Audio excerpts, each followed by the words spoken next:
নমস্কার, সুস্বাগতম। Modak trainer academy আয়োজিত আজকের এই বিশেষ আন্তর্জালিক অনুষ্ঠানে আপনাদের সকলকে জানাই একরাশ শুভকামনা।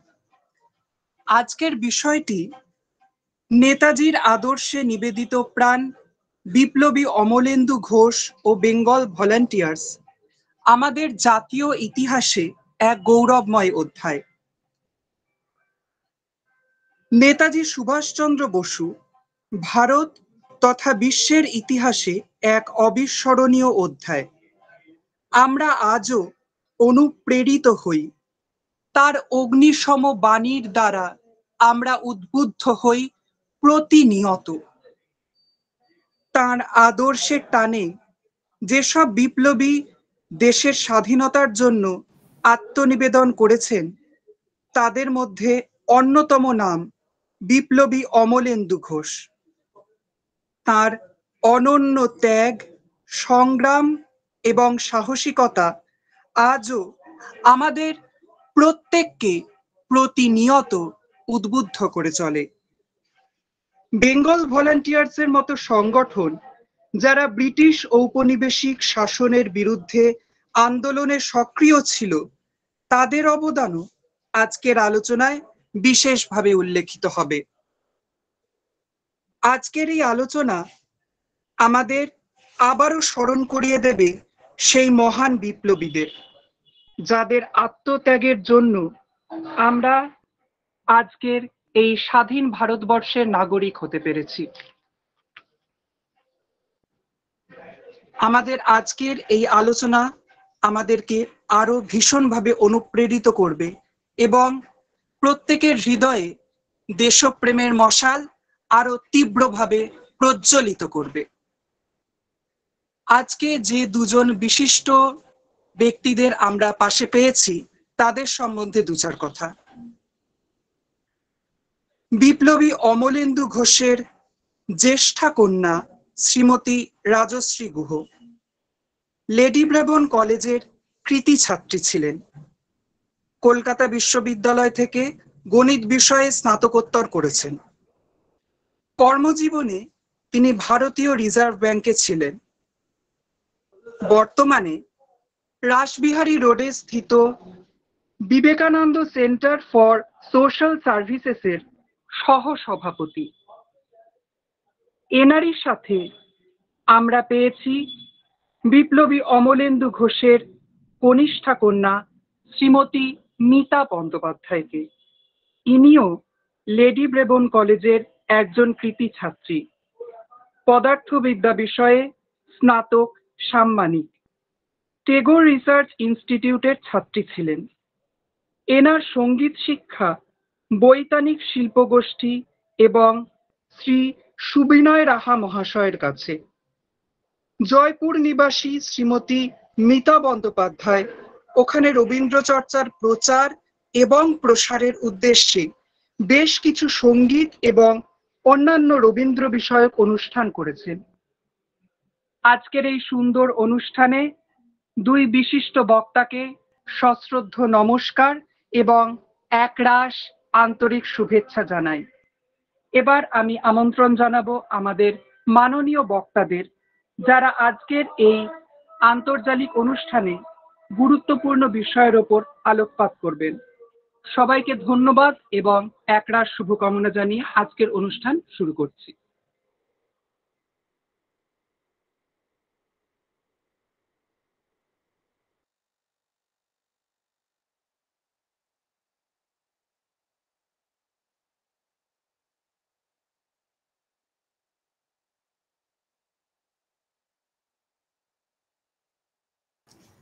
সাউন্ডটা ম্যাডাম।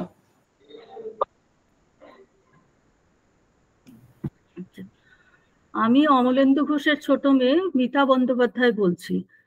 বহুদিন আগে আকাশবাণী কলকাতায় বিপ্লবীদের নিয়ে একটি অনুষ্ঠান হয়েছিল রেডিওতে। তো সেটা আমরা টেপ রেকর্ডারে, বাবাও তাতে বলেছিলেন, তো বাবার অংশ আমরা টেপ রেকর্ডারে টেপ করে রেখেছিলাম। তারই সামান্য অডিও ক্লিপ এখন আপনারা শুনবেন।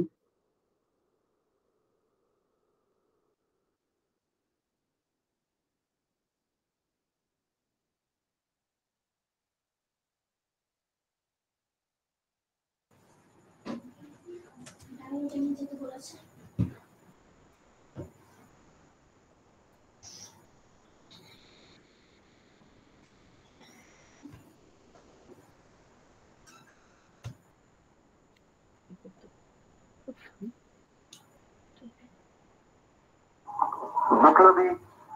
অমলেন্দু ঘোষ সুভাষচন্দ্রের সঙ্গে ব্যক্তিগত যোগাযোগ আমাদের খুব একটা ছিল তা নয়। আমরা গুপ্ত সমিতির লোক ছিলাম। কাজী আমাদের যে মানে সিনিয়র যিনি ছিলেন সত্যরঞ্জন বক্সি, বেঙ্গল ভলান্টিয়ার বা বিজেপি লিডার, ওর মাধ্যমেই আমরা কাজ করতাম। আর অ্যাকচুয়ালি সুভাষবাবু মানে এই যে গোপনীয় কাজকর্ম যা হতো সেগুলোর জন্য তার একটি গুপ্ত সমিতির প্রয়োজন হতো। তো এই সমস্ত ব্যাপারটাই মানে তার পলায়ন, দেশ থেকে পলায়ন করার আগ থেকেই আমি বলবো মানে যুদ্ধ যে একটা শুরু হচ্ছে এটা উনি আগেই বুঝতে পেরেছিলেন। এবং আমার তো খুব মনে হয় উনি যখন প্রথম প্রেসিডেন্ট হলেন, অনেকেরই জানা আছে যে তখন উনি হঠাৎ প্রেসিডেন্ট হয়েই, কংগ্রেসের প্রেসিডেন্ট হয়েই অল্প কদিনের জন্য ইউরোপ ঘুরে এলেন। আমার তো মনে হয় এটাও প্ল্যান করে ইউরোপিয়ান কান্ট্রি গুলোকে ওনার যে একটা পজিশন আছে সেটা বুঝিয়ে আছে। যাই হোক, উনি যখন চলে গেলেন, বাড়িতে চলে গেলেন, তারপরে আইনে করলেন, সবাই তো কিছু জানা আছে। কিন্তু ওর যে মানে ওনার যে একটা প্ল্যান ছিল, এবং মানে বড় বড় ইউরোপিয়ানরা অনেকে বলে গেছেন যে তখন যুদ্ধের সময়ে সবাই যখন বিভ্রান্ত, তখন একমাত্র সুভাষচন্দ্রেরই একটা প্ল্যান ছিল, পরিষ্কার একটা আইডিয়া ছিল যে করা না না করা, যুদ্ধের সুযোগে আমরা আমাদের স্বাধীনতা।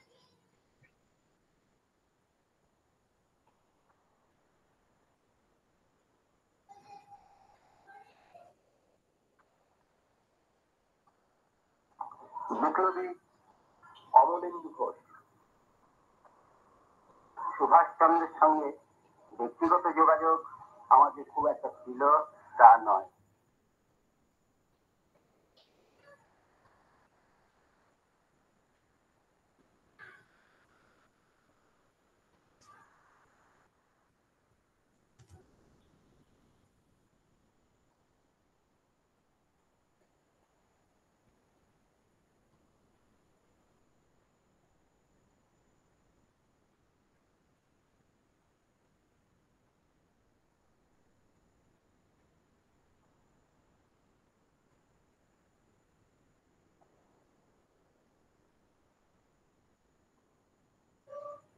একটু ওয়েট করুন, স্লো আছে।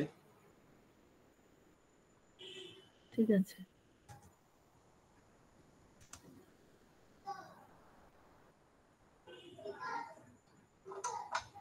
সুভাষচন্দ্র যখন কংগ্রেসে কাজ করতেন তখন থেকে বহুদিন আগে থেকেই বলেছিলেন যে ভারতে মানে বরং দেশে দুটো বিপ্লব দরকার।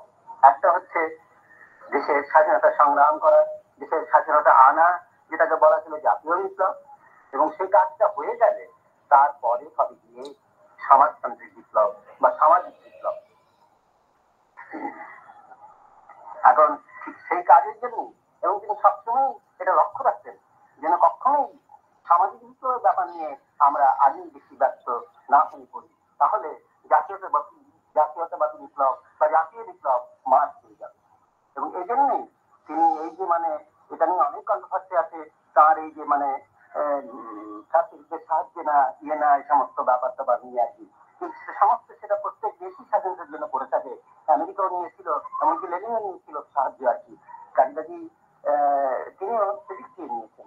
তবে একটা জিনিস অনেকে তখন ভুল বুঝেছিল, আমি বলবো যে জাপান আসবে, ইংরেজ চলে গিয়ে জাপান বসবে, কিন্তু সুভাষচন্দ্র এটা ঠিকই জানতেন যে ওর আইনে যদি একবার ভেতরে ঢুকে যেতে পারে তাহলে সেখানে ইংরেজ তো যেতেই হবে, জাপানেরও বসতে পারবে না।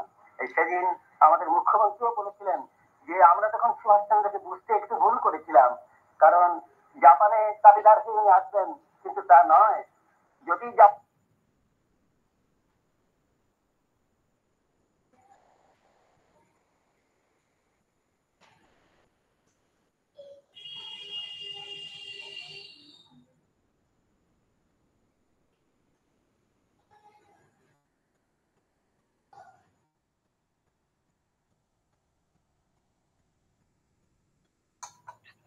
মুখ্যমন্ত্রীও বলেছিলেন যে আমরা তখন সুভাষচন্দ্রকে বুঝতে একটু ভুল করেছিলাম, কারণ জাপানে দাবিদার হয়ে আসবেন, কিন্তু তা নয়।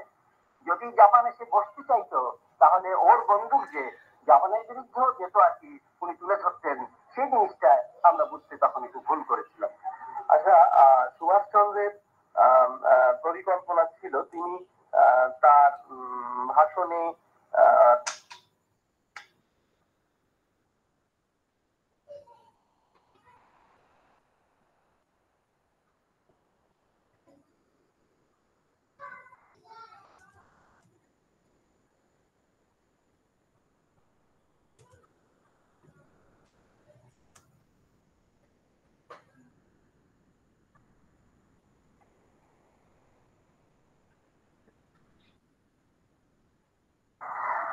আমাদের স্বাধীনতা যেভাবে এসেছে এবং যেভাবে ক্ষমতা, এটা তো মানে ট্রান্সফার অফ পাওয়ার হয়েছে।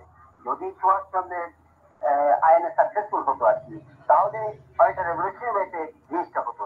সেখানে বয়সের ক্রান্তি ক্রান্তি খুব একটা আজ আসতো বলে আমার মনে হয় না আর কি। কিন্তু কথা হচ্ছে গিয়ে যে সুভাষচন্দ্র যেটা বলেছেন, যেখানে শক্ত হাতে প্রথম দিয়ে কন্ট্রোল করা উচিত গুছিয়ে নেওয়ার জন্য, সেটাকে তিনি ডিক্লারেশন নিয়ম করেননি, সেটা অনেকটা অথরিটেরিয়ান সেন্সে উনি বলেছেন। এবং আমাদের আজকের দেশের অবস্থা দেখে তো আমাদের মনে হয় যে হ্যাঁ, অথরিটেরিয়ান হয়েছে কিছু করা দরকার ছিল, অন্তত এই সাম্প্রদায়িকতা রোধ করার জন্য দরকার ছিল আর কি, যার জন্য উনি খুবই করেছেন। আর তবে উনি অথরিটেরিয়ান হলো এটা টেম্পোরারি মনে করেছেন।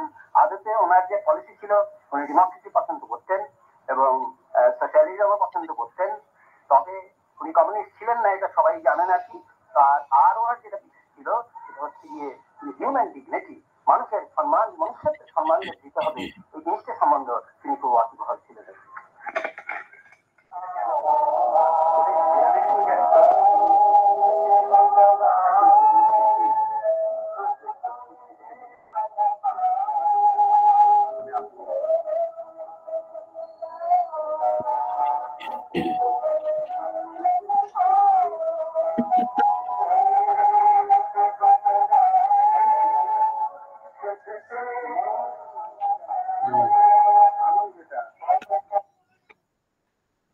Okay.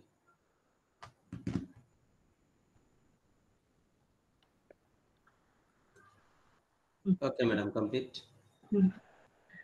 নমস্কার।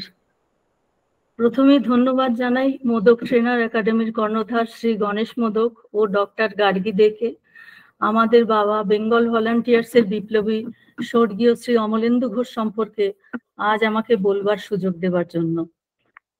আজ থেকে প্রায় 107 বছর আগে 1917 সালের 9ই আগস্ট জন্মাষ্টমীর দিন রাত 12টায় ঢাকা শহরে অমলেন্দু ঘোষ জন্মগ্রহণ করেন। অমলেন্দু ঘোষ তাঁর স্কুল জীবন থেকেই বিপ্লবী নায়ক হেমচন্দ্র ঘোষের মুক্তি সংঘ তথা পরবর্তীকালীন বেঙ্গল ভলান্টিয়ার্স বা বিভি দলের সভ্য ছিলেন। শহীদ বিনয় বাদল দীনেশ, অনাথ মৃগেন প্রদ্যুৎ, নির্মল জীবন, মতি ভবানী প্রমুখ শহীদবৃন্দ এই বিভি দলেরই সভ্য ছিলেন। বাবার মামা ছিলেন বিভির প্রখ্যাত নেতা এবং বেনু ও চলার পথে পত্রিকার সম্পাদক শ্রী ভূপেন্দ্র কিশোর রক্ষিত রায়।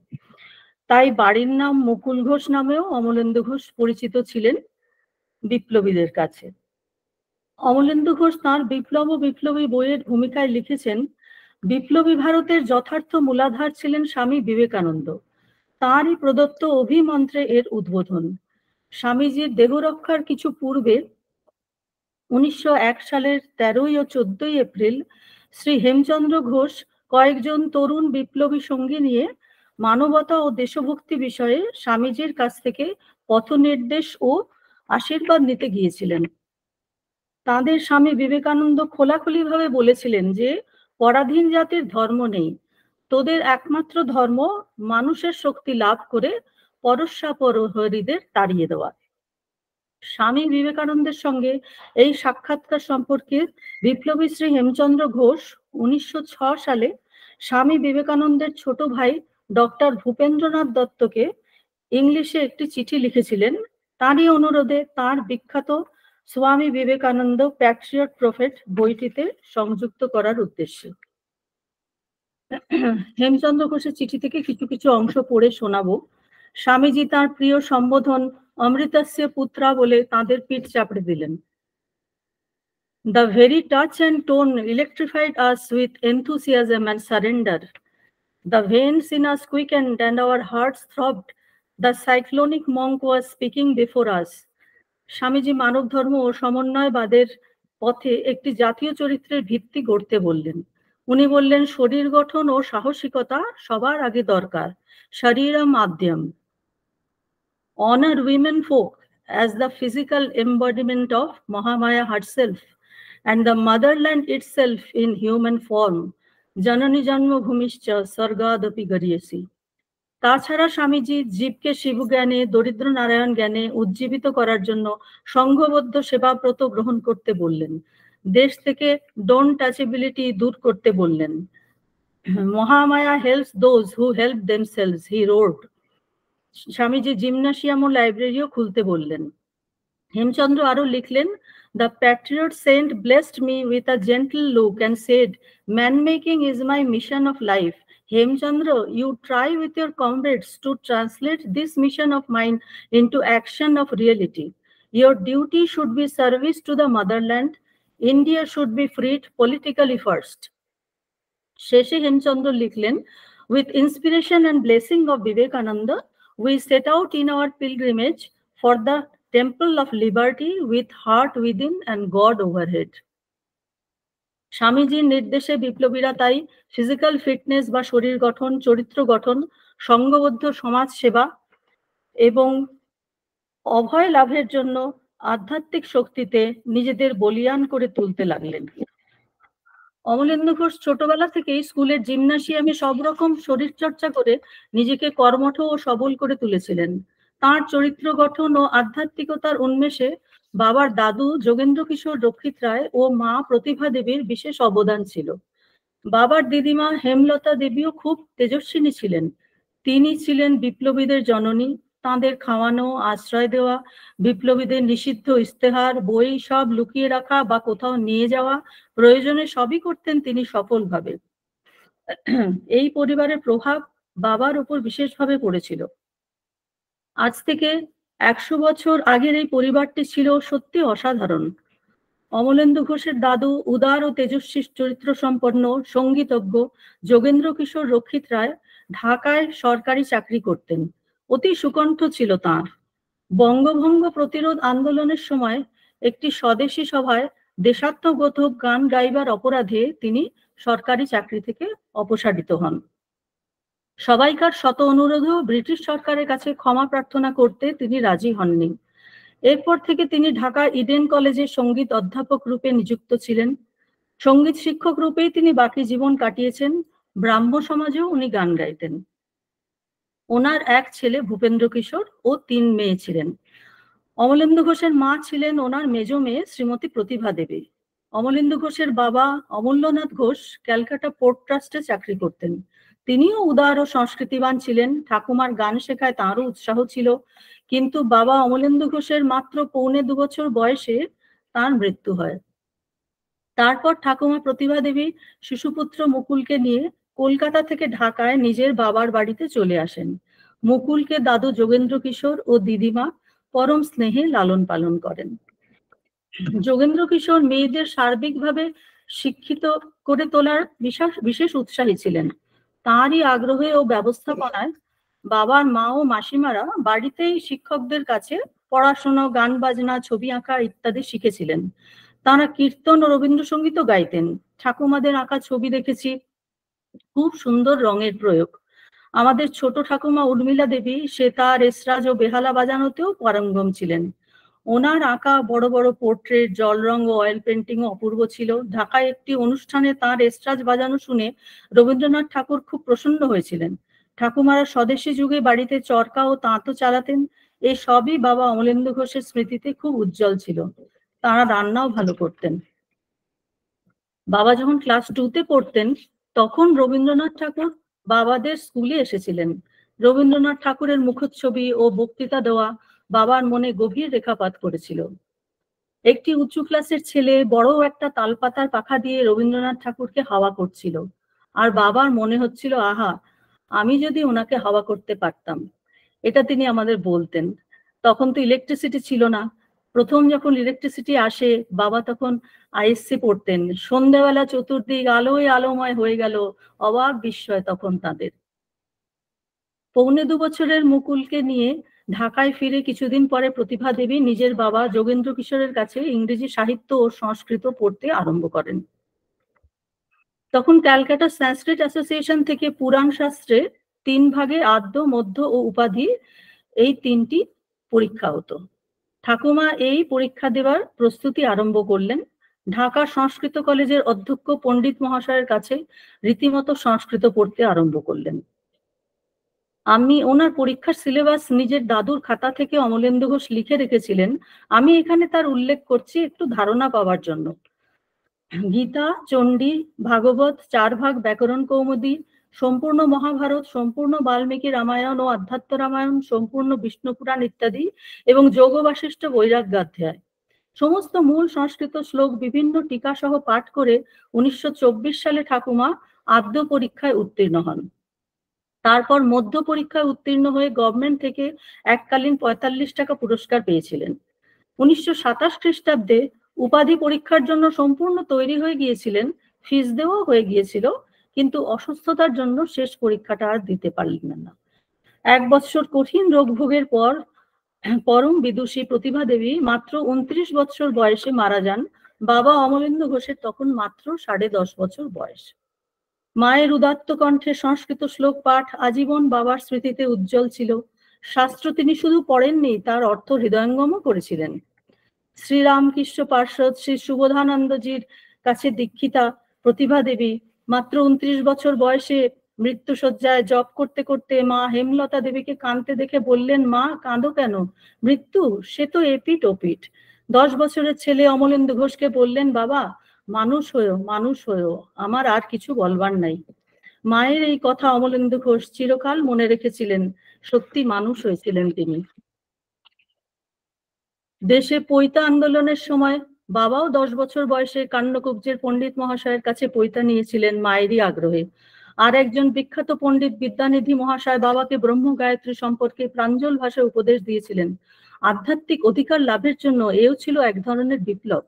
বাবা খুব তদ্গতভাবে উদাত্ত কণ্ঠে গায়ত্রী মন্ত্র বলতেন, এখনো মনে পড়ে। বাবা সারা জীবন শ্রীরামকৃষ্ণ দেব ও সারদা মায়ের আশ্রয় কাটিয়েছেন। তাই হয়তো জীবনের প্রবল ঝঞ্ঝাবাত তার সদানন্দ মুখের হাসিটি ম্লান করতে পারেনি। বাবার মামা সুসাহিত্যিক বিপ্লবী ভূপেন্দ্র কিশোর রক্ষিত রায় ছোটবেলা থেকেই বাবাকে দেশি বিদেশি বিভিন্ন সাহিত্য পড়া ও তার আলোচনাতে উদ্বুদ্ধ করতেন। ফলে সারা জীবন বাবা অনেক বই পড়তেন। রবীন্দ্রনাথ ও শরৎচন্দ্রের সাথেও সম্পাদক ভূপেন্দ্র কিশোরের যোগাযোগ ছিল। বেনু ও চলার পথে পত্রিকায় তাঁদের লেখাও প্রকাশিত হতো। বাবাও তাই অল্প বয়স থেকেই অনেক ছড়া, কবিতা, গান ইত্যাদি লিখতেন। মনে পড়ে আমি ছোটবেলায় বাবার কাছে বাবারই লেখা ও সুর দেওয়া গান প্রথম শিখেছিলাম, পাঞ্চজন্য শঙ্খ বাজে। চলার পথে পত্রিকায়ও বাবার লেখা থাকতো। বাবা তদানীন্তন বেঙ্গল ভলান্টিয়ার্স বাহিনীর মেজর সত্যগুপ্ত, জ্যোতিষ জোয়ারদার, শহীদ বিনয় বসু, শহীদ দীনেশ গুপ্ত প্রমুখের তত্ত্বাবধানে নিয়মনিষ্ঠ প্যারেডে নিয়মিত অংশগ্রহণ করে দেহ মনকে সুসংহত করেন। অপরদিকে পার্টির গোপন কাজকর্ম অব্যাহত রাখেন। বাবা একটি স্মৃতিচারণায় লিখছেন, 1930 সালের 29শে আগস্ট আমি তখন ঢাকা কলেজিয়েট স্কুলের 8ম শ্রেণীতে পড়ি। হেডমাস্টার বদিউর রহমান ও স্কুলের টিচাররা একযোগে বেরিয়ে আসছেন এবং প্রত্যেকে যার যার ক্লাসে গিয়ে বললেন, আজ আর ক্লাস হবে না, কোনো কথাবার্তা না বলে সোজা বাড়ি চলে যাও, এদিক ওদিক যাবে না। বাড়ি আসার বেশ কিছু পর যথার্থ খবরটি পাওয়া গেল, গুলি খেয়েছেন পুলিশের সবচেয়ে বড় কর্তা inspector general of police mister Lowman আর ঢাকার কুখ্যাত পুলিশ সুপারিনটেন্ডেন্ট মিস্টার হাডসন। সেদিন ঘটনার পরদিন আমাদের তাঁতিবাজারের বাড়িটি সার্চ হলো। এটি আমার মামার বাড়ি। তবে আমার মামা ভূপেন্দ্র কিশোর রক্ষিত রায় বিপ্লবী বিবি দলের অন্যতম নেতৃস্থানীয় ব্যক্তি হলেও তার কর্মস্থল তখন ছিল কলকাতায় বেনু অফিস। আমি তখন বেঙ্গল ভলান্টিয়ার্স তথা বিভিড পিতলের ব্যাজ কাঁধে লাগিয়ে খাকি প্যান্ট শার্ট ও মোজা জুতো পরে প্যারেড করতাম ঠিকই, কিন্তু সে তো প্রকাশ্য ব্যাপার। সুভাষচন্দ্রের নেতৃত্বে পার্ক সার্কাস ময়দানে আয়োজিত বেঙ্গল ভলান্টিয়ার্সদের আদর্শ সারা বাংলায় ছড়িয়ে দেবার প্রচেষ্টায় মেজর সত্যগুপ্তর মাঝে মাঝে ঢাকায় আগমন এবং বাংলা বাজার ন্যাশনাল কলেজের মাঠে বা উয়ারি রাজারবাগের মাঠে অনুষ্ঠিত মাস প্যারেডে তাঁর অভিবাদন গ্রহণ, তাঁর কমান্ডে প্যারেড করা, এও তো সবার দেখা ব্যাপার। বস্তুত মেজর সত্যগুপ্ত ছিলেন এক অফুরন্ত জীবন ও যৌবনের প্রতীক। তার সঙ্গে একবার যোগাযোগ ঘটলে আর বসে থাকা যেত না, চলতেই হতো। সেই বহুশ্রুত চরৈবতী চরৈবেতী। ভূপেন্দ্র কিশোর লিখেছেন, সত্যগুপ্তেরই নেতৃত্বে এই ভলান্টিয়ার্স মুভমেন্টকে শ্রীযুক্ত হেমচন্দ্র ঘোষের বিপ্লবী দল একান্তভাবে বরণ করে নিল। ফলে সেই বিপ্লবী দল পুলিশের খাতায় বিভি বেঙ্গল ভলান্টিয়ার্স নামে পরিচিত হয়ে গিয়েছিল। কিন্তু ওই সময় অপ্রকাশ্যে সত্যগুপ্তর জীবনকে ছন্দিত করছিল গুপ্ত বিপ্লবী সমিতির কঠিন কার্যক্রম। বাবা লিখেছেন, 29শে অগাস্ট লোমান হত্যার 2-3 দিন পর মেজর সত্যগুপ্ত গ্রেপ্তার হলেন। কারণ মেজর সত্যগুপ্তর অধস্তন অফিসার মেজর বিনয় বসু মেডিকেল কলেজের ফাইনাল ইয়ারের ছাত্র ছিলেন লোমান হত্যার নায়ক। 29শে অগাস্ট ক্লাস 8-এর ছাত্র অমলেন্দু ঘোষকে পুলিশ অ্যারেস্ট করে সারাদিন জেরা করার পরে সন্ধেবেলা কম বয়স বলে ছেড়ে দেয়। সেদিন পুলিশের ব্রিটিশ বড়কর্তার সামনে আমাদের দেশি অধস্তন পুলিশ অফিসারদের অতি বিনীতভাবে জি হুজুর করা দেখে বাবা পরাধীনতার গ্লানি মর্মে মর্মে অনুভব করেছিলেন। এই ঘটনা তার মনে গভীর দাগ কেটে যায় ও তারপর থেকে দেশের স্বাধীনতা অর্জন ও দেশের গৌরব রক্ষাই তার জীবনের প্রধান উদ্দেশ্য হয়ে দাঁড়ায়। একথা তিনি আমাদের অনেকবার বলেছেন। বিভির বৈপ্লবিক কর্মকাণ্ডের যারা পুরোধা, তাদের সঙ্গে যোগাযোগ রক্ষার অন্যতম সূত্র ছিলেন অমলেন্দু ঘোষ। 1934 সালে লেবং কেসের পর বিভির বড় নেতারা অনেকেই গ্রেপ্তার হয়ে যান। এ সময় অমলেন্দু ঘোষ অল্প কয়েকজন বিপ্লবী বন্ধু সহ জেলের বাইরে থেকে যান ও সংগঠনকে সক্রিয় রাখতে কর্মরত হন। বিরুদ্ধ আদর্শের সংঘাত থেকে জাতীয়তাবাদের আদর্শকে বাঁচিয়ে রাখতে হাতে লেখা গোপন সাময়িকী, গোপন পাঠাগার চালু রাখার কর্মকাণ্ড পরিচালনাতেও তার ভূমিকা বিশেষ উল্লেখযোগ্য ছিল। ম্যাট্রিক ও আইএসসি দুটি পরীক্ষায় প্রথম বিভাগে উত্তীর্ণ হয়ে বাবা কেমিস্ট্রিতে অনার্স নিয়ে ঢাকা বিশ্ববিদ্যালয়ের বিশিষ্ট অধ্যাপকদের কাছে পড়বার সৌভাগ্য লাভ করেন। কিন্তু বাবার মামা ভূপেন্দ্র কিশোর গ্রেপ্তার হয়ে যাবার পরে পারিবারিক দায় দায়িত্ব পালনের জন্য উচ্চতর শিক্ষার পথ পরিত্যাগ করতে হয়েছিল বাবাকে। বিএসসি পাশ করার পর তিনি চাকরি নিয়ে কলকাতায় আসেন। তখন নেতাজিকে দেখার সৌভাগ্য হয়েছিল তাঁর। কলকাতায় হিন্দুস্তান ইন্স্যুরেন্স কোম্পানি, বর্তমান এলআইসিতে 4 বছর কাজ করেন, কিন্তু পরবর্তীকালে সেই চাকরি ছেড়ে দিয়েছিলেন তিনি। সেই সময় দেখা উদয় শঙ্করের নৃত্যানুষ্ঠান, শিশির ভাদুরীর নাট্যাভিনয়, চারণ কবি মুকুন্দ দাসের স্বদেশী গান প্রভৃতি উপভোগ করবার অবিস্মরণীয় দুর্লভ অভিজ্ঞতার কথা বাবা আমাদের বলতেন। পরবর্তীকালে অমলেন্দু ঘোষ অল পাকিস্তান টেক্সটাইল মিলনার্স অ্যাসোসিয়েশনের ইস্ট জোনের সর্বোচ্চ পদাধিকারী হিসেবে 17 বছর ঢাকায় চাকরি করেন। আমাদের মা সুজাতা ঘোষ আজীবন শিক্ষাব্রতী ও 20 বছর প্রধানা শিক্ষিকা ছিলেন।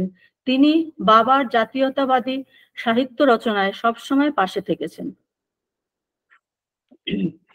নেতাজির অন্তর্ধানের সময় কীর্তি কিষাণ পার্টির ভগৎ রাম পেশোয়ার থেকে কাবুল পর্যন্ত নেতাজির এবং পরে বিভির শান্তিময় গাঙ্গুলির সহযাত্রী হয়েছিলেন।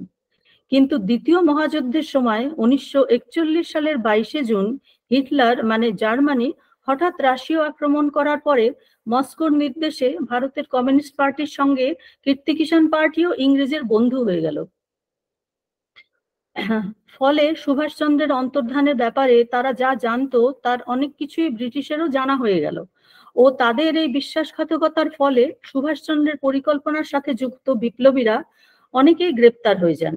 বিভির সত্যরঞ্জন বক্সী, জ্যোতিষচন্দ্র গুহ ও সত্যব্রত মজুমদারকে লালকিল্লার ভূগর্ভস্থ কক্ষে চরমতম নির্যাতন সহ্য করতে হয়।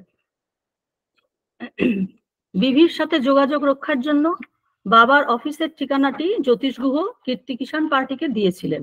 ফলে অমলেন্দু ঘোষও গ্রেপ্তার হয়ে যান ও প্রায় 4 বছর বিনা বিচারে রাজবন্দী থাকেন। তিনি তাঁর ভারতে কমিউনিজম বইয়ের জনযুদ্ধ অধ্যায়ে এ বিষয়ে তথ্য সহ বিস্তারিত লিখেছেন। সেই সময় ইংরেজ সরকার কমিউনিজমের সাহায্যে দেশের জাতীয়তাবাদী বিপ্লবীদের স্বাধীনতা সংগ্রামের মোড় ঘুরিয়ে শ্রেণী সংগ্রাম ও বিশ্ব বিপ্লবীদের ফাঁদে ফেলবার জন্য জেলে জেলে প্রচুর পরিমাণে মার্ক্সবাদ ও কমিউনিজমের বই সরবরাহ আরম্ভ করলো। তার ফলে বিপ্লবী বন্দীদের বেশ কিছু অংশ কমিউনিস্ট হয়ে গেলেন। ফলে পরাধীনতার গ্লানি ভুলে তাদের সংগ্রাম শুরু হলো ভারতবর্ষের জোরদার জমিদার ও কারখানা মালিকদের বিরুদ্ধে, পরশ্য অপহারী ইংরেজ সরকারের বিরুদ্ধে নয়। এই সময় শ্রেণী সংগ্রামের উৎসাহ আধিক্যে আসল স্বাধীনতা সংগ্রাম যাতে ব্যাহত না হয় তারই জন্য বাবা মার্ক্সবাদ নিয়ে বিস্তৃত পড়াশোনা ও তার গভীর বিশ্লেষণ করে জেলে থাকাকালীন কেন আমি মার্ক্সবাদী নই নামে পুস্তিকা লেখেন। পরবর্তীকালে তারই বৃহৎ সংস্করণ মার্ক্সবাদী শেষ কথা নয় নামে বই প্রকাশিত হয়। বইয়ের শেষে সুভাষবাদ সম্বন্ধেও আলোচনা করেছেন তিনি, যেই পন্থাকে সুভাষচন্দ্র ভারতীয় সমাজবাদ নামে উল্লেখ করেছিলেন। এই বইয়ের 3টি সংস্করণ প্রকাশিত হয়েছিল। ভূমিকা লিখেছিলেন প্রখ্যাত ইতিহাসবেত্তা ডক্টর সুধাংশু মোহন বন্দ্যোপাধ্যায়। স্বনামধন্য সাহিত্যিক তারাশঙ্কর বন্দ্যোপাধ্যায় তার সুদীর্ঘ মতামতে বাবার সম্পর্কে লিখেছিলেন, ভারতবর্ষের আত্মিক ও আধ্যাত্মিক সত্যে তার যে বিশ্বাস, সেখানে তার সঙ্গে আমার শুধু মতৈক্য নয়, একাত্মতা আছে। এছাড়া বাবা বিপ্লবীদের নিয়ে সরল ও মনোগ্রাহী আলেখ্যের সংকলন গ্রন্থ বিপ্লব ও বিপ্লবী, ভারতে কমিউনিজমের বীজ বপন থেকে শুরু করে পূর্ণাঙ্গ ইতিহাস, ভারতে কমিউনিজম বইটি, আর রাখালবেনু পত্রিকার প্রতিষ্ঠাতা সম্পাদক সত্যেন চৌধুরী সংকলিত বিভিন্ন পত্র পত্রিকায় প্রকাশিত বাবার লেখার সংকলন বিপ্লবীদের স্মরণে ও সান্নিধ্যে, এই 4টি খুব মূল্যবান বই আছে। এগুলো আমাদের দেশের ও বিশ্বের বিপ্লবীদের বুঝতে সাহায্য করে। শৈলেশদের আমি সুভাষ বলছি বইয়ের অখণ্ড সংস্করণের ভূমিকা অমলেন্দু ঘোষ লিখেছিলেন আর বইটির সাথে গভীরভাবে যুক্ত ছিলেন। হেমচন্দ্র ঘোষের নির্দেশে সত্যেন চৌধুরী বেনু থেকে নবপর্যায়ে রাখালবেনু নাম দিয়ে একটি সাময়িক পত্রিকা প্রকাশ আরম্ভ করেন। আমৃত্যু প্রায় 20 বছর এই পত্রিকার সাথে বাবা অঙ্গাঙ্গীভাবে জড়িত ছিলেন। আগে ভূপেন্দ্র কিশোর রক্ষিত রায়ের সবার অলক্ষ্যে ও ভারতে সশস্ত্র বিপ্লব বই লেখার সাথেও অমলেন্দু ঘোষ বিশেষভাবে যুক্ত ছিলেন। অমলেন্দু ঘোষ তার মার্ক্সবাদী শেষ কথা নয় বইতে লিখেছেন, সুভাষচন্দ্রের মতে reality spirit, my faith and Indian pilgrim, এই বইতে আছে লাইনটি। তিনি ভাববাদী তথা আধ্যাত্মবাদী, কিন্তু তিনি আরো বলেছেন যে এই স্পিরিটের এসেন্স বা সার কথা হচ্ছে লাভ বা প্রেম। এই প্রেমের মাধুর্যই সুভাষচন্দ্র তার রাজনৈতিক জীবনে সেবার প্রেরণায় উদ্বুদ্ধ হয়েছেন। স্বামীজির শিবজ্ঞানে জীবসেবা তার জীবনেও একান্ত সত্য হয়ে দাঁড়িয়েছে। কলকাতার প্লেগে তার সেবাব্রত ছিল অসাধারণ। কর্মময় এই বিরাট পুরুষটির বলিষ্ঠ প্রেম ছড়িয়ে আছে বিশ্বের প্রত্যেকটি মানুষকে ঘিরে।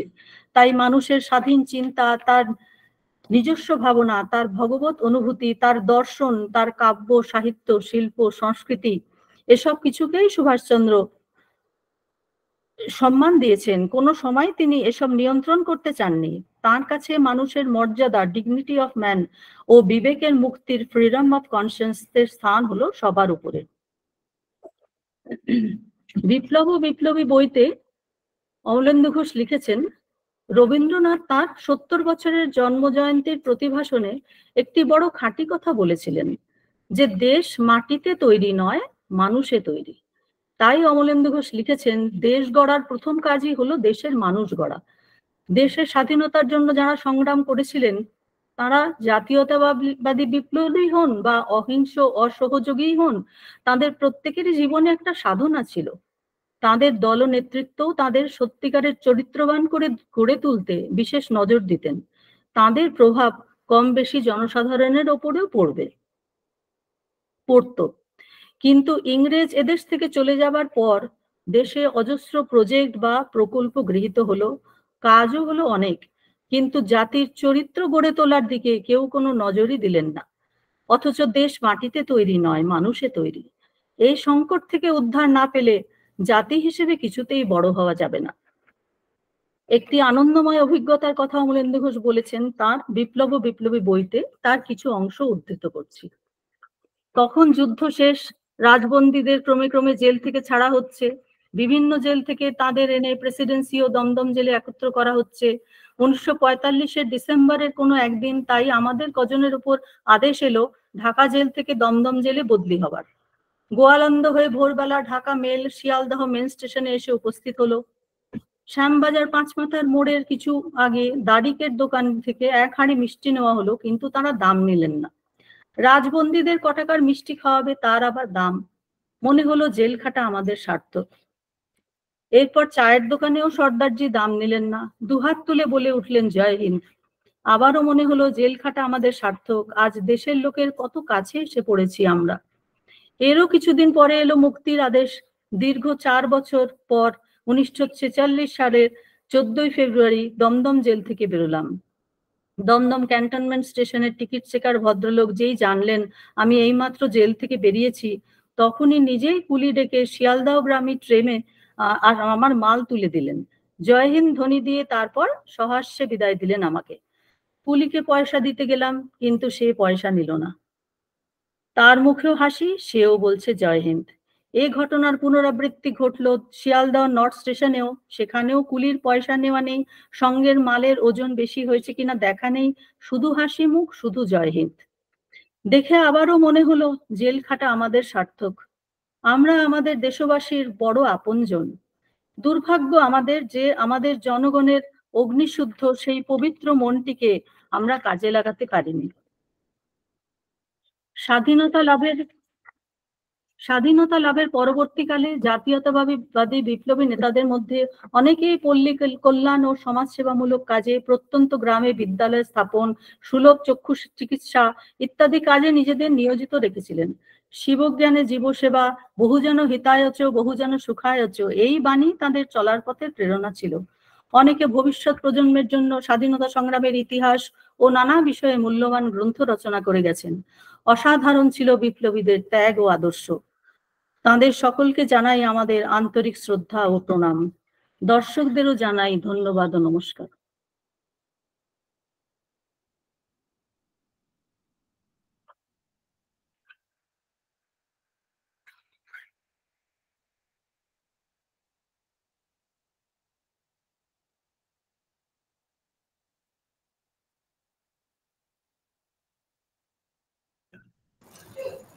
মিউটটা অন করে নিন। ব্যাস, ঠিক আছে। প্রথমেই মোদক ট্রেনার একাডেমির কর্ণধার শ্রী গণেশ মোদককে আমার বাবা বিপ্লবী অমলেন্দু ঘোষের স্মৃতিচারণার সুযোগ দেওয়ার জন্য ধন্যবাদ জানাই। শ্রীমতী গার্গীকেও অনেক ধন্যবাদ। নমস্কার। বাবার সম্পর্কে 2-4 কথা বলতে গেলে প্রথমেই তার সদা প্রসন্ন হাস্যোজ্জ্বল মুখের ছবিখানা ভেসে ওঠে। ছোটবেলা থেকে কঠিন সংগ্রাম করে জীবন কাটানোর পরও সবসময় হাসি মুখ, শান্ত স্থিতধী আমোদে ও রসিক একটি মানুষ। ভারতে কমিউনিজম যখন প্রকাশিত হলো, তখন নাম দেখেই গণশক্তি পরপর 2বার বিজ্ঞাপন দিয়েছিল, পরে ভুল বুঝতে পেরে বন্ধ করে দেয়। বাবা হাসি হাসি মুখ করে বললেন, মিস্টেক মিস্টেক। হ্যাঁ, বাবা বাচ্চা থেকে বুড়ো সকলের সাথে তাদেরই একজন হয়ে মিশতে পারতেন। এমনকি নাতির সাথে বাকশিয়াল কুমিরের গল্প বলায়ও ছিলেন সমান স্বচ্ছন্দ। বড়রা পর্যন্ত সেই গল্প শুনে প্রচুর আনন্দ পেতেন। খুব চিত্রগ্রাহী ভাবে পুরনো দিনের কথা বলতেন।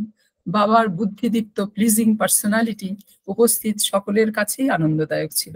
ছোট বড় সকলের সাথে সুন্দর ভদ্র ব্যবহার, কারোকে আঘাত না করে দৃঢ়ভাবে যুক্তি দিয়ে বিশ্লেষণ করে সব কথা বলতেন।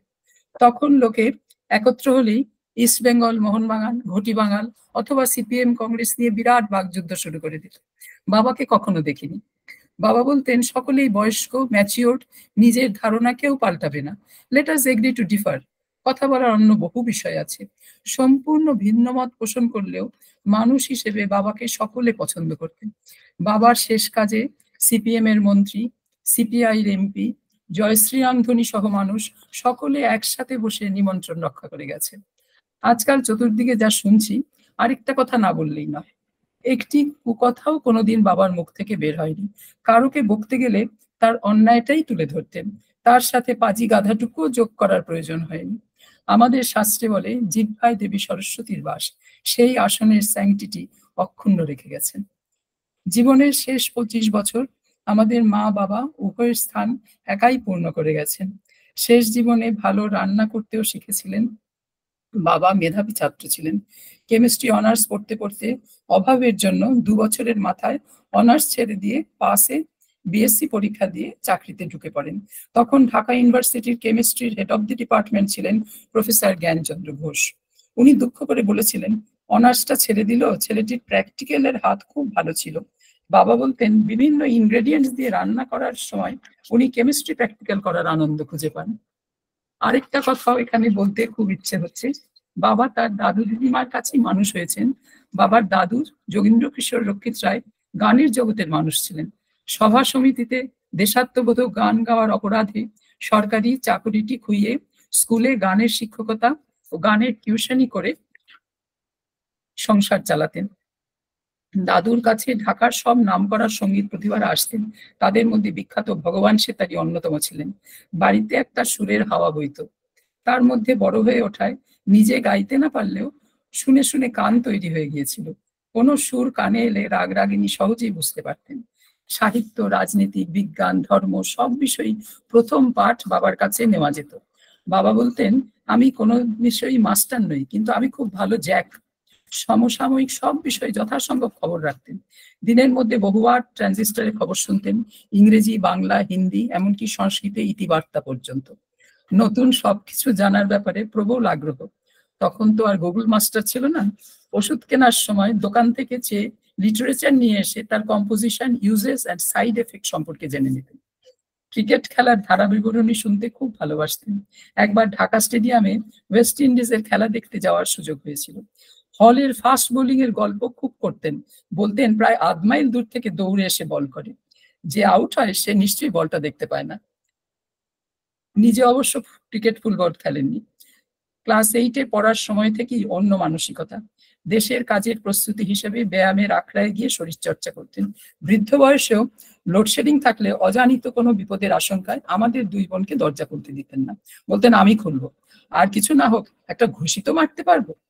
বিখ্যাত বিভি দলের একজন কর্মী ছিলেন তিনি, যারা ব্রিটিশ কো ইন্ডিয়াসে মার ভাগাদো আদর্শে বিশ্বাসী ছিলেন।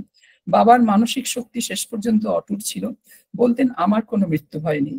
আমি যদি কোনো অ্যাকশনের জন্য সিলেক্টেড হতাম, আমিও নিশ্চয়ই যেতাম। আর মন্ত্রগুপ্তের শপথ, সে তো রক্তে মিশে গিয়েছে। নেতাজির হোম ফ্রন্ট বেঙ্গল ভলান্টিয়ার্সের সভ্য ছিলেন বাবা। বিভি দলের নেতৃস্থানীয়রা নেতাজির সাথে যোগাযোগ রেখে তার নির্দেশ মেনেই চলতেন। নেতাজির মহানিষ্ক্রমণের প্ল্যানের এক্সিকিউশনের বিশেষ দায়িত্বে ছিল বিভি। বাবা একবার আমাদের 2 বোনকে বর্দা হেমচন্দ্র ঘোষের বাড়ি নিয়ে গিয়েছিলেন। তিনি মোস্ট সাকসেসফুল সশস্ত্র বিপ্লবী দল বিভির সর্বাধিনায়ক ছিলেন। সর্বোপরি এমন একজন মানুষ যিনি স্বামীজিকে দেখেছেন। স্বামীজির কথা বলতে বলতে ওনার মুখ উজ্জ্বল হয়ে উঠল। নিজের ডান হাতটা দেখিয়ে বললেন, এই হাত দিয়ে আমি স্বামীজিকে প্রণাম করেছি। সারা জীবন এই হাত আর অন্য কারো পায়ে দেয়নি। বাবার মামা ভূপেন্দ্র কিশোর রক্ষিত রায় বিপ্লবী দল বিভির নেতৃস্থানীয়দের অন্যতম ছিলেন। তাই আমাদের বাড়িতে বড় বড় বিপ্লবীদের আসা যাওয়া ছিল। যদিও তাদের বিষয়ে তখন বিশেষ কিছুই জানা ছিল না। তার মধ্যে বাবার ফুলদা প্রফুল্ল দত্ত, সুপতি দা সুপতি রায়, রসময় দা রসময় সুর, নিকুঞ্জ দা নিকুঞ্জ সেন, জ্যোতিষ দা জ্যোতিষ জোয়ারদার ও লান্টু দা সুকুমার ঘোষ, এদেরকে পরমাত্মীয়ের মতো কাছে পেয়েছি। বিভিন্ন নেতৃস্থানীয়দের অন্যতম জ্যোতিষ গুহ ছিলেন আমার মায়ের খুড়তুতো দাদা। লাহোর ফোর্টে ও লালকেল্লায় প্রচন্ড নির্যাতনে মৃতপ্রায় অবস্থায় মুক্তি পাওয়ার অল্পদিন পরেই 1946-এর জুলাই মাসে মাত্র 40 বছর বয়সে উনি মারা যান। শেষ সময় মাও ওনার সেবা করেছিলেন। আমার মায়ের কাকিমা নগেন্দ্রবালা দেবীকে জ্যোতিষ মামার বন্ধুরা এই বিপ্লব সংস্থার জননী বলেই জানতেন। তিনি পরম মমতায় তাদের বিপদে আপদে রক্ষা করে গেছেন।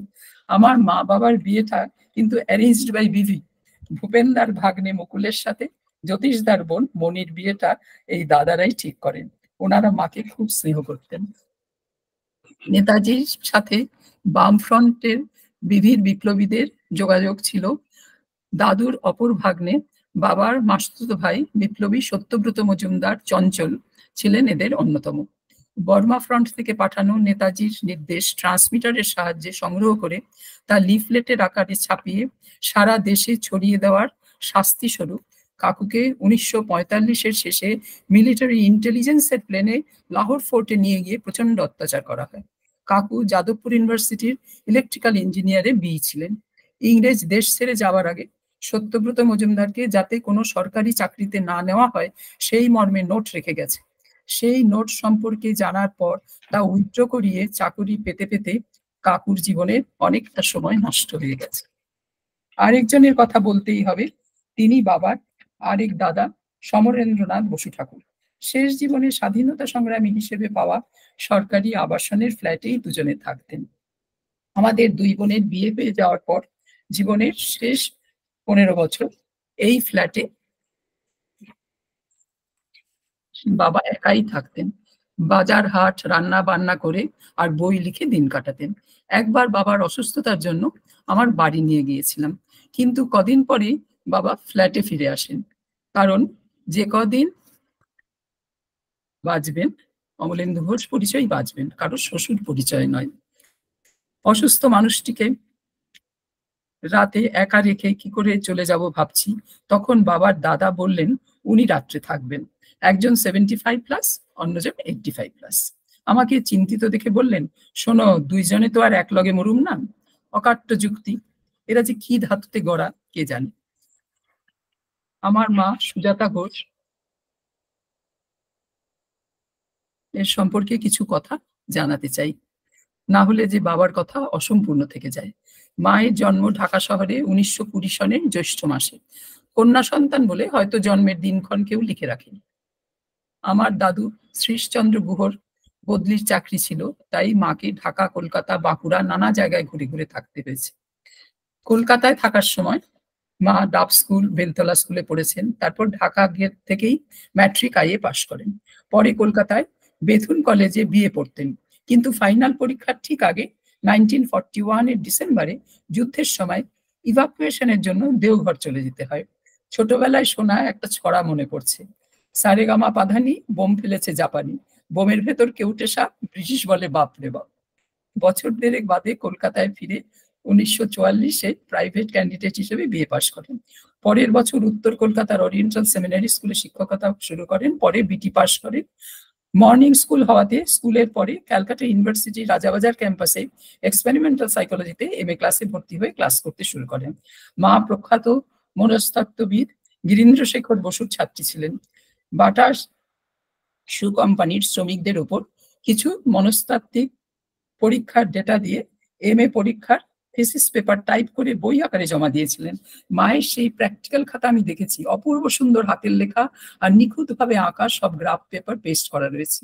1951-এ আমার জন্ম হয়, তাই সেই বছর আর পরীক্ষা দেওয়া হলো না। পরের বছর মা MA পাশ করেন।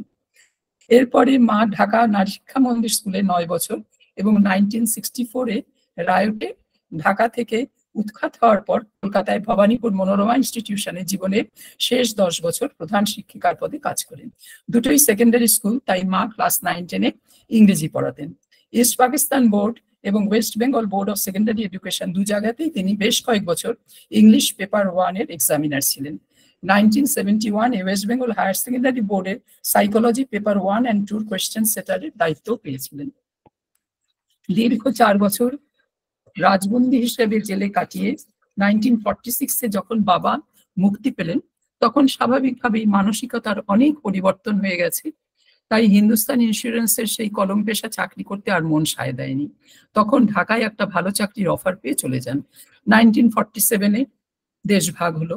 বাবা তখন ইন্ডিয়ান পাসপোর্ট করে পাকিস্তানি ভিসা নিয়ে ঢাকায় থেকে গেলেন।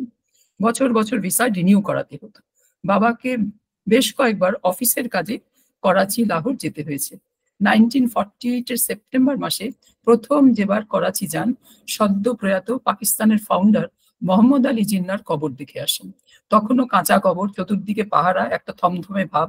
কোনো ইন্ডিয়ান হিন্দুর পক্ষে সদ্য পার্টিশন ও দাঙ্গা কবলিত দেশে এই এক বিরাট সাহসিকতার পরিচয়। একবার লাহোর এয়ারপোর্টের লাউঞ্জে বাবা ফ্রন্টিয়ার গান্ধী খান আব্দুল গফর খানকে একা একজন খুদাই খিদমতগারকে সঙ্গে নিয়ে বসে থাকতে দেখেছিলেন। বাদশাহ খান গান্ধীজির সাথে অহিংস মতে অবিভক্ত ভারতের স্বাধীনতার জন্য অনেক সংগ্রাম করেছেন। ওনার মতামতের কোনো গুরুত্ব না দিয়ে একতরফা ভাবে যখন কংগ্রেস দেশভাগে সম্মত হয়ে হাত পেতে দ্বিখণ্ডিত ভারতের দায়িত্ব নিল, উনি তখন সখেদে বলেছিলেন, you have thrown us to the wolves. দূর থেকে এই আপসহীন স্বাধীনতা সংগ্রামীর উদ্দেশ্যে বাবা প্রণাম জানিয়েছিলেন।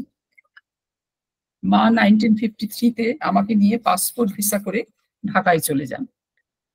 বছর দুয়েক পরে বিপ্লবী লীলা রায় প্রতিষ্ঠিত নারী শিক্ষা মন্দিরে শিক্ষকতা শুরু করে অল্প দিনেই হেডমিস্ট্রেসের কার্যভার গ্রহণ করেন।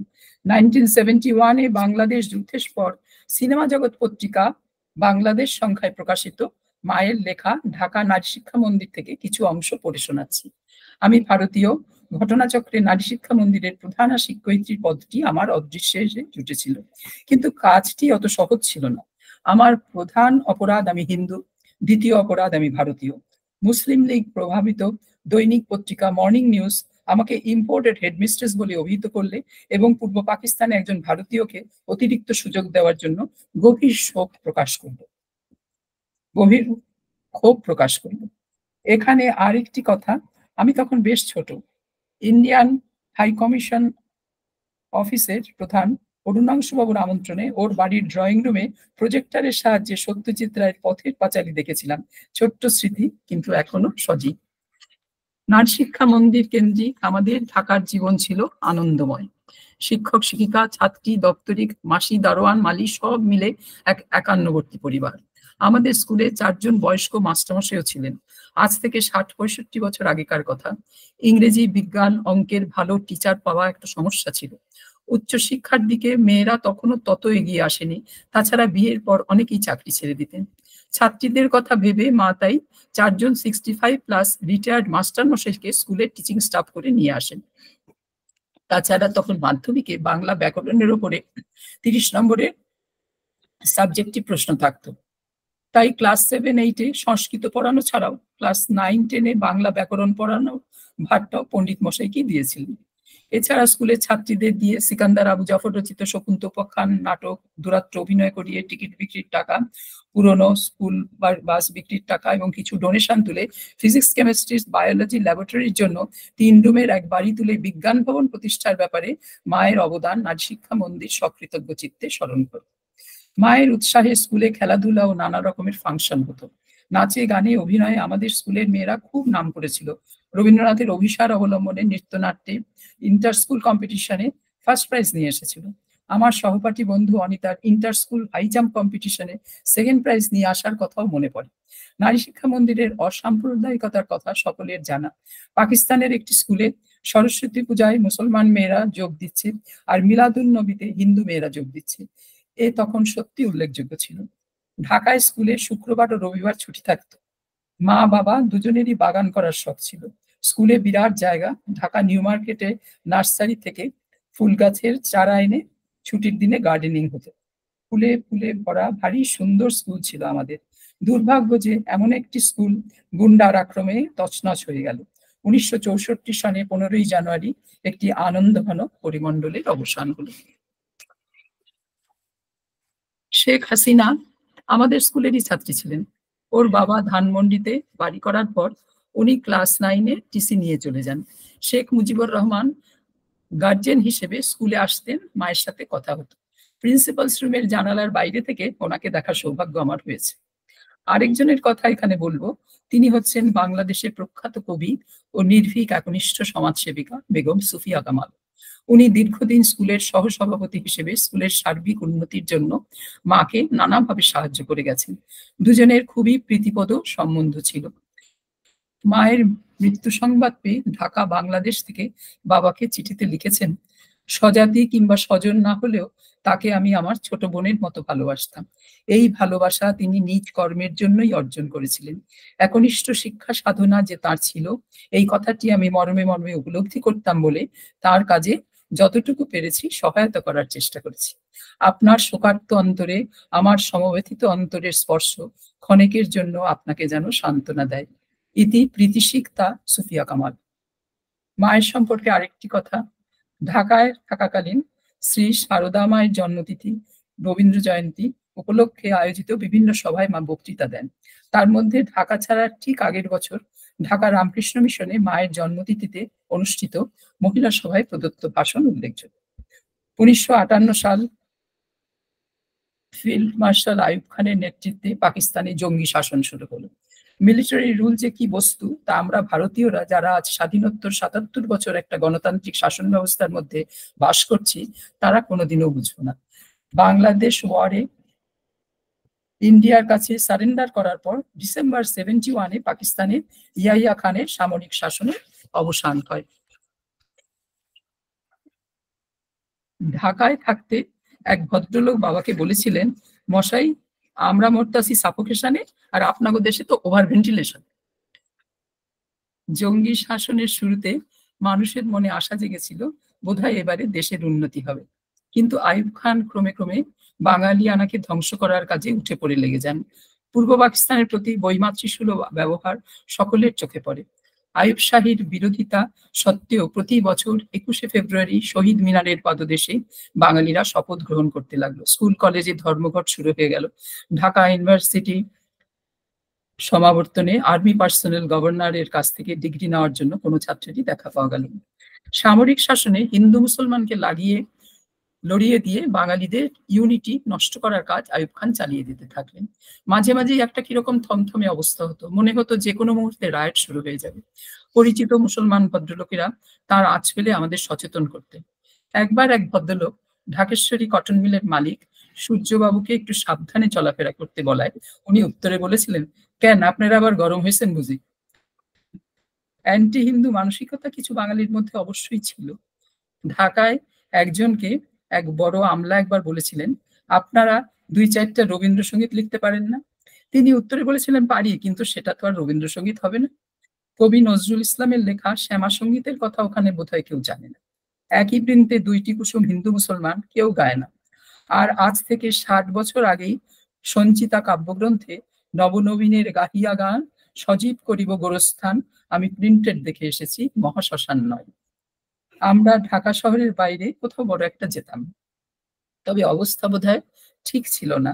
তখন হিন্দুর মেয়েরা একটু বড় হলেই ঢাকা শহরে এসে পরিচিত কারো বাড়িতে 2-4 দিন থেকে মেয়ের পাসপোর্ট ভিসার ব্যবস্থা করতেন এবং হয়ে গেলেই মেয়েদের ইন্ডিয়ায় কোনো আত্মীয়ের বাড়ি পাঠিয়ে দিতেন। 1964-এ রায়টের কিছুদিন আগে একটি 17-18 বছরের মেয়ে আমাদের বাড়িতে 2 দিন থেকে পাসপোর্টের অ্যাপ্লিকেশন জমা দিয়ে গেছিল। পরে শুনলাম রায়টের সময় মেয়েটিকে নৃশংসভাবে হত্যা করা হয়েছে। তার সুন্দর ডাগর চোখ দুটো আমার এখনো মনে পড়ে। 1962-র এপ্রিল মাসে একটা রায়টের ছক করা হয়েছিল। সকালে ঘাতক বাহিনী হিন্দু নিধনের উদ্দেশ্যে ড্যাগার নিয়ে ঢাকার রাস্তায় বেরিয়ে পড়েছিল, কিন্তু শেরে বাঙ্গাল ফজলুল হকের মৃত্যু সংবাদে সেই বাহিনী পথ পরিবর্তন করে সব যাত্রার মিছিলে ভিড়ে যায়। আমরা কিন্তু সে যাত্রায় খুব বেঁচে গিয়েছিলাম। তবে ঢাকার বাইরে পূর্ব পাকিস্তানের অনেক জায়গায় রায়ট হয়েছিল। পাবনার কথা আমি যা শুনেছি, তখন প্রধান উদ্দেশ্য ছিল মেরে কেটে ভয় দেখিয়ে হিন্দুদের উৎখাত করে তাদের জমি জমা ঘর বাড়ির দখল নেওয়া। অনেকেই তখন প্রাণ ভয়ে ইন্ডিয়া চলে আসতে বাধ্য হয়। 1964-এর 14 জানুয়ারি আমাদের স্কুল অ্যানুয়াল স্পোর্টস অনুষ্ঠিত হয়। 15 জানুয়ারি স্কুলের পুরস্কার বিতরণী অনুষ্ঠান হওয়ার কথা। শহরে একটা থমথমে ভাব। ডিরেক্টর অফ পাবলিক ইনস্ট্রাকশনস এর পরামর্শে অনুষ্ঠান বন্ধ রাখা হলো। সেদিন বিকেলের মধ্যে হিন্দুরা অনেকে নিরাপদ স্থানে চলে যায়। পথে ইতস্তত কেরোসিনের ড্রাম সব পড়েছিল। সন্ধ্যার পর তাতে অগ্নিসংযোগ করা হবে। বাবার মুখে শুনেছি রাতে নবাবপুরের দিকে সারা আকাশ লাল হয়ে গিয়েছিল। শাঁখারি বাজারে কিছু পরিবার আশ্রয় নেয় শুনেছি। এটি একটি হিন্দু পল্লী, শাঁখারিদের বাস। যাতায়াতের জন্য পল্লীর এই প্রান্ত থেকে ও প্রান্ত একটাই সোজা রাস্তা। শাঁখারিরা জোড়ায় জোড়ায় রাস্তার 2 এন্ডে করাত নিয়ে বসে সারা রাত পাহারা দিয়েছে। মাঝরাতে বার দুয়েক হামলার চেষ্টা হলেও তা সফল হয়নি। শাঁখের করাত দুদিকে কাটে, ওখানে ঢোকা বেশ ভয়ের ব্যাপার, অত সহজ নয়। 15 জানুয়ারি সকালে নারী শিক্ষা মন্দির আক্রান্ত হয়। জল্লাদ বাহিনী স্কুলে প্রবেশ করে করণিক শ্রী অবনীকান্ত গুহকে সেখানেই হত্যা করে এবং অপর একজন শিক্ষক যোগজীবন বসুকে গুরুতর জখম করে চলে যায়। আরেকজন মাস্টারমশাই রমেশচন্দ্র ভট্টাচার্য, উনি ভালো উর্দু জানতেন। খোদার কসম আমি মুসলমান বলে কোরআনের আয়াত বলে বললে সেই উদ্যত ছোড়া ফিরে যায়। যাওয়ার সময় লীলা রায়ের বাবা গিরিশচন্দ্র রায়ের ধুতি পরা ফটোটি গুড়িয়ে দিয়ে গেছেন, কিন্তু রবীন্দ্রনাথের দাড়ি দেখে হয়তো মুসলমান ভেবেছে, তাই ওই ফটোতে আর হাত দেয়নি। মৌলভী সাহেব তৎক্ষণাৎ আমাদের বাড়ি ছুটতে ছুটতে এসে বলেন, বড়দি, অবনীবাবুকে বাঁচাতে পারলাম না, আপনার খোঁজ করছিল, ওরা এক্ষুনি এখানে আসবে, আপনি বাড়ি ছেড়ে চলে যান। অবনীবাবু সেদিন ভয় দিশেহারা হয়ে মৌলভী সাহেব বাঁচান বাঁচান বলে এসে ওনাকে জড়িয়ে ধরে। হিন্দু বুঝতে পেরে ওরা সাথে সাথে পিঠে স্ট্যাপ করে। মৌলভী সাহেবের জামায় গায়ে অবনীবাবুর রক্ত, সেই দৃশ্য আমি আজও ভুলতে পারিনি। আমাদের বন্ধু হক সাহেব আমাদের নিয়ে যাওয়ার জন্য দুটো গাড়ি শহরের অবস্থা দেখে আগেই পাঠিয়ে দিয়েছিলেন। আমরা 15 মিনিটের মধ্যে বেরিয়ে যাই। রাস্তায় ড্যাগার হাতে সব দাঁড়িয়েছিল, রাস্তায় বড় বড় ড্রাম, সন্দেহ হলেই গড়িয়ে দিয়ে গাড়ি আটকাবে। আমাদের কপালে সেদিন মৃত্যুর লেখা ছিল না, তাই মুসলিম পরিবার মনে করে আমাদের গাড়ি থামায়নি। আমাদের বাড়ি ছাড়বার 15 মিনিটের মধ্যে সেই গুন্ডারা পরপর 3 বার ঘুরে গেছে। আমাদের না পেয়ে আমাদের সম্ভাব্য গন্তব্যস্থল সম্পর্কে আশেপাশে খোঁজ নিয়ে বিফল মনোরথ হয়ে তারা ফিরে গেছে। আমাদের আশ্রয়দাতা হক সাহেব রাওয়ালপিন্ডিতে উচ্চপদস্থ সরকারি কর্মচারী ছিলেন। ওনার মেয়েদের বাঙালি তৈরি করার জন্য 2000 মাইল দূরে আমাদের স্কুলের ছাত্রী আবাসে রেখেছিলেন। সেই সূত্রেই তার সাথে পরিচয়। পরে তিনি ঢাকায় বদলি হয়ে এসেছিলেন।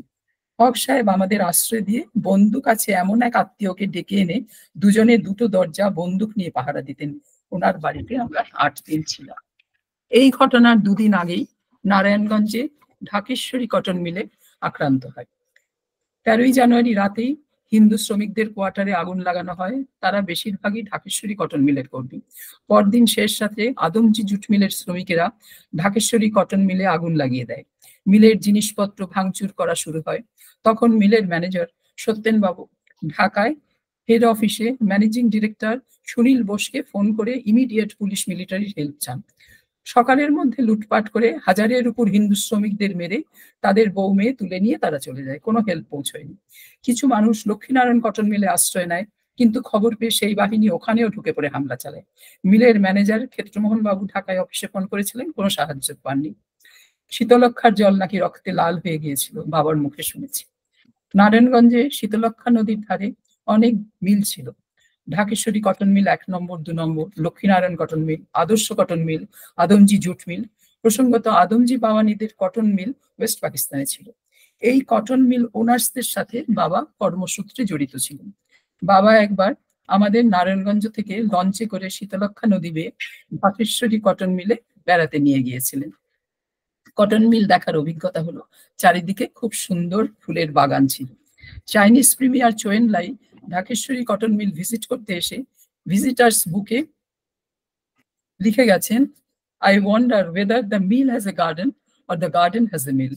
সেবার মিলের কর্মকর্তাদের সাথে বাবাও চোয়েন লাইয়ের সাথে করমর্দন করেন। 1964-র 2 জানুয়ারি থেকে খুলনায় শুরু হওয়া দাঙ্গা ঢাকা, নারায়ণগঞ্জ, রাজশাহী, সিলেট সহ পূর্ব পাকিস্তানের বহু জায়গায় ছড়িয়ে পড়েছিল। সম্পূর্ণ কন্ট্রোলে আসতে এন্ড অফ মার্চ হয়ে গিয়েছিল। ট্রাইবাল, খ্রিস্টান ও বুদ্ধিস্ট চাকমারাও সেবার ছাড় পায়নি। তাদের কাছে অপশন ছিল ধর্মান্তকরণ বা দেশত্যাগ। তারা সব পার্মানেন্টলি ইন্ডিয়ায় চলে আসে। 1971-এ বাংলাদেশ যুদ্ধের সময় খান সেনাদের বর্বরতায় আমরা আমাদের প্রিয় 3 জন মানুষকে হারিয়েছি। প্রথমেই আমাদের আশ্রয়দাতা হক সাহেবের কথা বলি। উনি ইস্টার্ন ওয়্যারলেস ডিভিশনের চিফ ইঞ্জিনিয়ার ছিলেন। মুক্তিযুদ্ধের সময় উনি ওয়েস্ট পাকিস্তানের সাথে টেলিযোগাযোগ বিচ্ছিন্ন করে রাখার শাস্তি স্বরূপ খান সেনারা ওনাকে গুলি করে হত্যা করে। একজন মহাপ্রাণের কি করুণ পরিণতি। পাক মিলিটারি বাঙালিদের মেধাশূন্য করার সংকল্পে মুক্তিযুদ্ধ চলাকালীন 9 মাস ধরেই বাঙালি বুদ্ধিজীবী হত্যায় মেতে ওঠে। 1971-এর 25শে মার্চ ঢাকা ইউনিভার্সিটি ম্যাসাকারের রাতে খান সেনারা ইংরেজির খ্যাতনামা অধ্যাপক ডক্টর জ্যোতির্ময় গুহঠাকুরতাকে তার ইউনিভার্সিটি কোয়ার্টারের লনে ডেকে এনে গুলি করে। 2টো গুলি ওর গায়ে লাগে। কারফিউর জন্য 1 দিন বাদে হাসপাতালে ভর্তি করা হয়। 3 দিন পরে উনি মারা যান। ডেড বডি পাওয়া যায় না। ওনার স্ত্রী বাসন্তী গুহ ঠাকুরতা মায়ের ক্লাস ফ্রেন্ড ছিলেন। পরে ঢাকায় দুজনে দুই স্কুলের হেডমিস্ট্রেস হওয়ায় আমরা দুই পরিবার খুব ঘনিষ্ঠ হয়ে উঠেছিলাম। পাকিস্তান আর্মি 1971 এর 4 এপ্রিল সাধনা ঔষধালয় ঢাকার প্রতিষ্ঠাতা যোগেশ চন্দ্র ঘোষকে খুন করে। 84 বছরের মানুষটি দোতলার ঘরে মেঝেতে উপুর হয়ে পড়েছিলেন। কয়েকটি বুলেট তার পিঠের বাঁদিকে এফোর ওফোর করে দিয়েছে। পাঁজরে বেয়োনেটের আঘাতে কালশিটের দাগ, ঘরের মেঝেতে চাপ চাপ রক্ত। যোগেশ চন্দ্র ঘোষ 1908 সালে ক্যালকাটা ইউনিভার্সিটি থেকে কেমিস্ট্রিতে এমএসসি পাশ করেন। অধ্যাপক হিসেবে পেয়েছিলেন প্রফুল্লচন্দ্র রায়কে। তখন থেকেই আয়ুর্বেদ ওষুধের কারখানা করার ইচ্ছে। আয়ুর্বেদ ওনার প্যাশন। আমৃত্যু উনি লন্ডন কেমিক্যাল সোসাইটি ও মার্কিন কেমিক্যাল সোসাইটির ফেলো ছিলেন। ঢাকার জগন্নাথ কলেজে উনি কেমিস্ট্রির প্রফেসর ছিলেন, প্রিন্সিপাল হয়ে রিটায়ার করেন। বাবা ঢাকা ইউনিভার্সিটিতে কেমিস্ট্রি অনার্সের স্টুডেন্ট ছিলেন। মনে হয় সেই সূত্রেই বাবা ওনাকে স্যার বলে সম্বোধন করতেন। উনি মাঝে মাঝে বাবাকে ফোন করে ডেকে পাঠাতেন। আমিও একদিন বাবার সাথে বাবার স্যারের কাছে গিয়েছিলাম।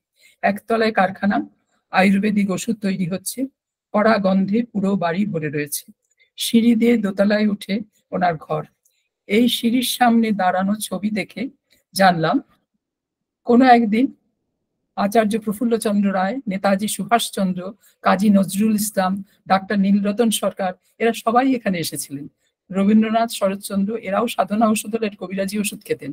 এই কারখানা 1914 সালে প্রতিষ্ঠিত।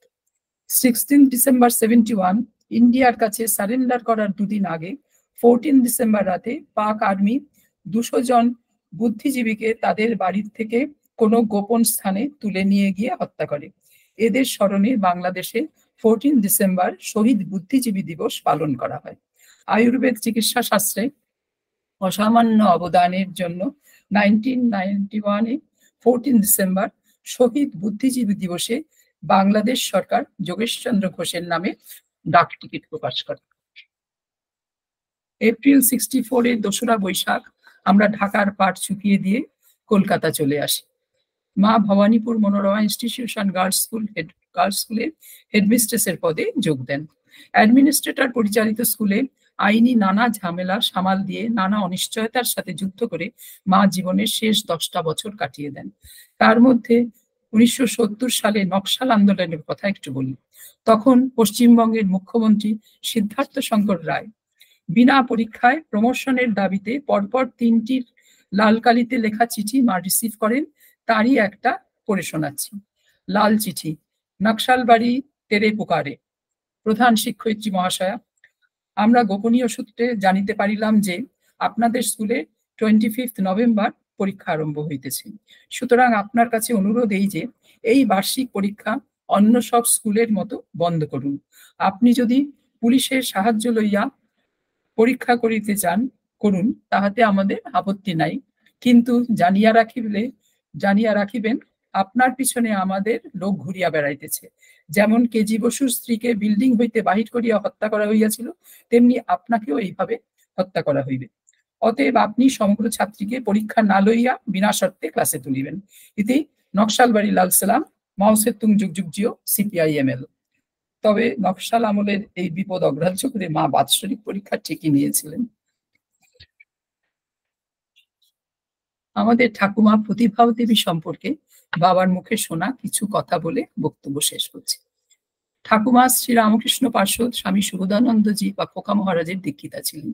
মন্ত্র দীক্ষা দেওয়ার জন্য মহারাজ যখন ঢাকা মিশনে গিয়ে থাকতেন, তখন দীক্ষিত সন্তানদের বাড়িও যেতেন। বাবার দাদু, দিদিমা ও মাসিমারাও মহারাজের আশ্রিত সন্তান। বাবাদের বাড়িতে মহারাজ সকালের দিকেই আসতেন, ঠাকুমাদের ধর্মোপদেশ দিয়ে দুপুরে খেয়ে একটু বিশ্রাম নিয়ে বিকেলে ঘোড়ার গাড়ি করে মঠে ফিরে যেতেন। বাবার তখন 7-8 বছর বয়স।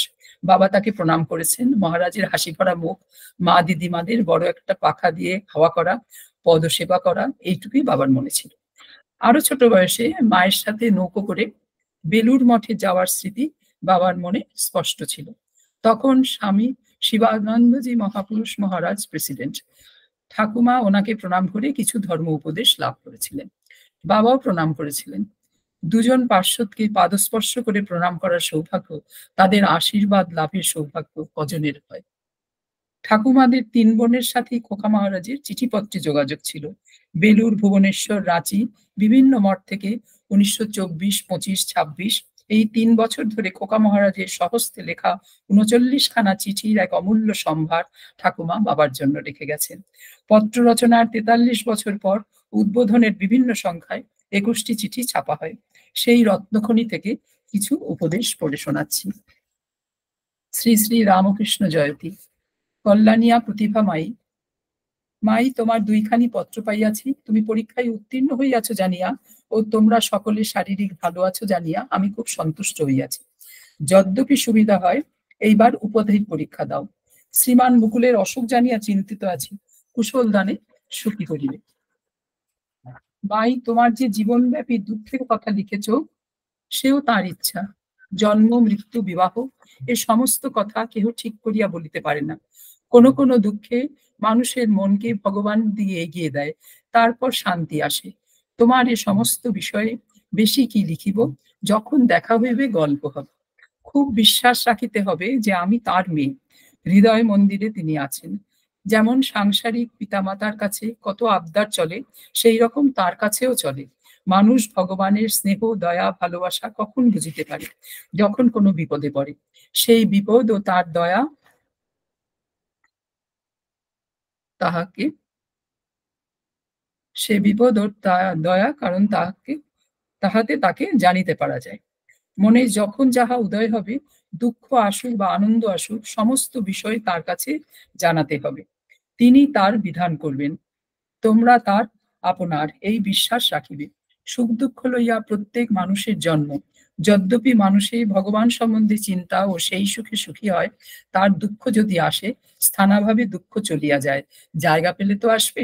ভগবান মানুষকে দুঃখ, কষ্ট, মালিন্য দেন, আবার নিজে সমস্ত ভালো করেন। যেমন ধোপারা আছাড় দিয়া ময়লা কাপড় পরিষ্কার করে, যতক্ষণ না পরিষ্কার হয় আছাড় দিতে ছাড়ে না। সেই জন্য ঠাকুরের কাছে প্রার্থনা, ঠাকুর সহ্য গুণ দাও, সুখে দুঃখে তুমি সহায়। আমি যদি ভুলে যাই, তুমি আমায় ভুলো না। মাই সদা সর্বদা সৎচর্চা লইয়া থাকিবে, যাহাতে মনে শান্তি থাকে, এইরূপ পুস্তক পড়িবে, যেন জীবনের উদ্দেশ্য হারা হবে না। মাই যখন ধর্ম সম্বন্ধে কোনো পুস্তক পড়িবে, সঙ্গে সঙ্গে মন যেন ঠাকুরের দিকে থাকে।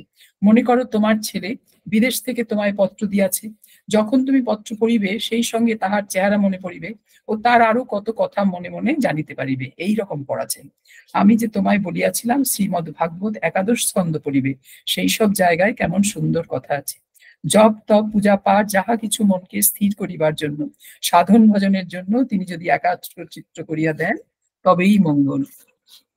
নচেত চঞ্চল মন সেই রকমই থাকিয়া যাইবে। সেই জন্য ভক্তি, বিশ্বাস, জ্ঞান এই সবের জন্য তার কাছে একাগ্র প্রার্থনা চাই। মাই, আমার মনে হয় তোমাদের আশা বিফল হবে না। তার ইচ্ছাতেই তোমাদের সঙ্গে দেখাশোনা ইত্যাদি। আমিও তার নিকট প্রার্থনা করি, তোমাদের শুভ ইচ্ছা তিনি পূর্ণ করুন। সম্পদে বিপদে তাকেই স্মরণ করবে। মঙ্গলাকাঙ্ক্ষী তোমাদের শ্রী সুবোধ।